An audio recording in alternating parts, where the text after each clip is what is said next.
Welcome back to Tech City, guys. This is Brian, and I'm live here at the Aerocool and Thunder X3 gaming booths here in Computex 2017 in Taiwan.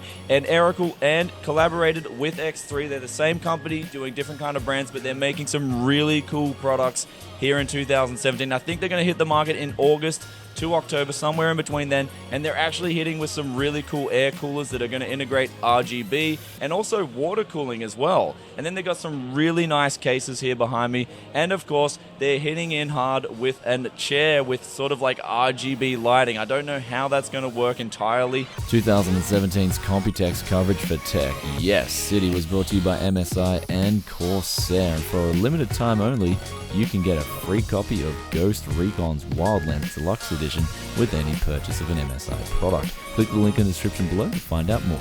Firstly, moving into the Aerocool booth, they had some awesome RGB water coolers and air coolers on display, which utilize either Aerocool's own hardware-based controllers or can utilize third-party software syncing, something like Mystic Lighting from MSI. So guys, I'm here with my favorite two cases of this lineup. This is the quartz acrylic. So Aerocool essentially have said, look, a lot of people don't like tempered glass or can't afford a tempered glass case. So what they've done in this situation is they're putting acrylic panels on here, but they kind of look like tempered glass. So really cool design if it hits the market at the right price.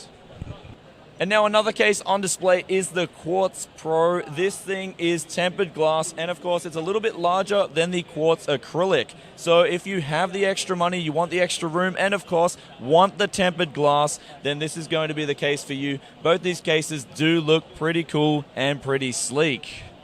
As we were finishing up on the booth filming for the Aerocool section, we were enjoying a seat on the Project 7 gaming chair when suddenly a wild and rabid i5 fanboy popped out of nowhere.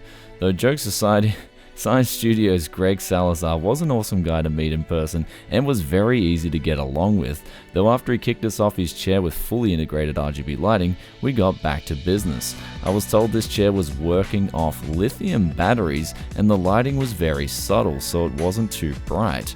In the dark part of the room, it only lit up slightly, so it wasn't bright enough to be a distraction, and in ways it was a good first attempt from Aerocool, though how practical having RGB lighting on your chair is, well, anyone's guess, but the chair was very comfortable to say the least, with the comforts you would want from adjustable heights to having a 180-degree lay. It also featured leatherette style material through the front and back and had super comfy cushioning, which did make for a good break. Anyone out there got a Kit Kat for the Yes Man?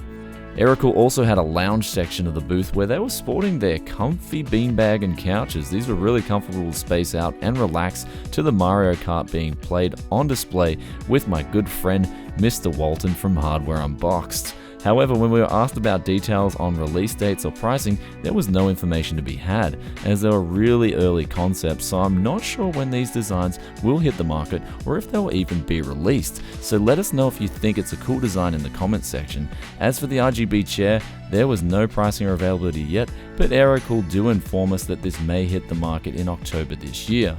Then moving on to the next booth, we had the Thunder X3 section, where they had the Thunder X3 headset, which was adjustable to fit both small and large heads, and had an Aura type RGB lighting coming out both sides of the cans. The sound quality was surprisingly very good, though there was no attached mic to test out. Though besides the RGB lighting, there is even 50mm included drivers in both sides. Moving on with the peripherals, we have the AM7 gaming mouse, which is designed for right or left-handed gamers, so it is ambidextrous and it will fit configurations fine, with textures even being symmetrical too on both the sides. The new AM7 Thunder X3 mouse is also supported by the Hex software, which allows gamers to customize the mouse. At the core of all this is the PixArt PMW3360 sensor, which is one of the very most popular sensors out there, supporting up to 12,000 DPI. The buttons utilize on-run switches, allowing for at least 20 million clicks. They also had their RM5 mouse, which is designed for right-handed gamers and is suited for palm or claw grip users. Here Aerocool is using the PMW3325 sensor, and this has support for up to 5,000 DPM, along with of course on-run gaming switches. The clicks themselves felt very smooth and weren't too hard on any of the mice used. As for availability though, I am told that these will hit the shelves in October, but no official word on pricing just yet. Finally, the last Thunder X3 product on display was their slim mechanical gaming keyboard called the AK7, which I am told is inspired by supercar aerodynamic vents. Which, if that's something to go by, then this will also increase your FPS on your gaming machine quite substantially. Though as for the styling, I love the aluminium base and also the pronounced keycaps. In addition to the RGB keys, there's also an RGB LED strip that runs across the top and bottom of the keyboard, much like the mouse. And the AK7 also features a detachable wrist rest and has dedicated macro keys that can work with the same hex software as the mouse. Anyway guys, that's it for our coverage of the Thunder X and Aerocool booths for 2017. I hope you guys enjoyed today's video, and if you did, then be sure to hit that like button and let us know in the comments section below if you enjoyed any of these products, and if so, what and why. Loved reading your comments as always, and I'll catch you in another tech video very soon. Peace out for now. Bye.